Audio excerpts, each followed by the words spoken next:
సిగ్గు సీతమ్మను చిదమగా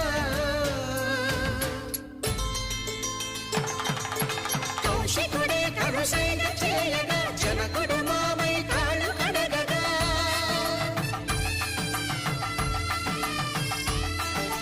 ధరణి జగన్నుల ధరణిజ సోముడు రామచంద్రుడే వెన్నెల కాయగా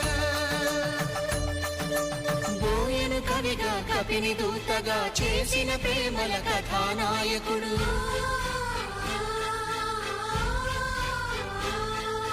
మెరుపు వంటి సీతమ్మ పక్కన